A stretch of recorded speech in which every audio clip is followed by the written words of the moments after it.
Кризната состојба на целата територија на државата и бројните огнени жаришта не го попречија годишниот одмор на функционерите. Половина од министрите, меѓу кои премиерот Зоран Заев, се на одмор од 3 до 12 август. Владата соопшти дека министрите секојдневно заседаваат и одржуваат седници онлайн, за да ги носат сите потребни одлуки. Согласно меѓусебната координација, дел од министрите нема да користат денови од годишен одмор во овој период, а со цел да се обезбеди и теренска и канцелариска координација на активностите секогаш и секаде каде што е потребно.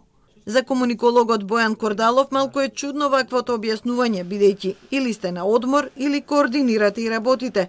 Се согласува дека секој човек има право на одмор, но очекува како држава да располагаме со опрема и со системски решенија за подобро справување со вакви кризни ситуации.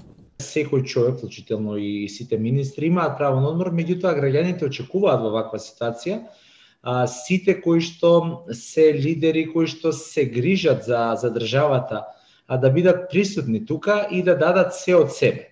Меѓутоа, тоа значи дека сите владени представници, меѓутоа и останати политички представници, треба да покажат едно повисоко ниво на свесност, заедништво и изнаоѓање решенија.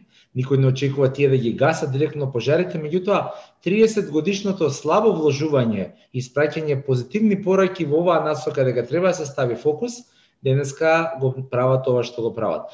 Прогласија кризна состојба и ги снема. Реагираше ВМРО ДПМН со чувство дека граѓаните се препуштени самите на себе. Неспособноста и неодговорноста на власта се гледа на секој чекор. Едноставно зата и системот на заштита.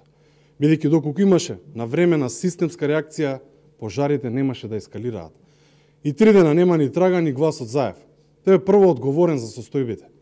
Не може неговиот одмор да биде поважен од животот на граѓаните. Владеачката СДСМ одговара, сите надлежни институции на централно и на локално ниво се активни за справување со пожарите. Владата е во постојано заседание, министри се на терен секојдневно, државата, институциите се тука за граѓаните, системот функционира. Во ВМРО ДПМН треба да одговорат каде е политичкиот пироман Христијан Мицкоски, дали е на одмор во Црна Гора или во некоја друга земја. Вчера на седница со која раководеше вице-премиерот Артан Груби, владата прогласи 30-дневна кризна состојба на целата територија на државата. Причина се ризиците од пожарите по здравјето и безбедноста. Владата добива право да располага со сите ресурси. Очигледно до четврток, кога премиерот се враќа на работа, тоа ќе се прави главно телефонски и по интернет.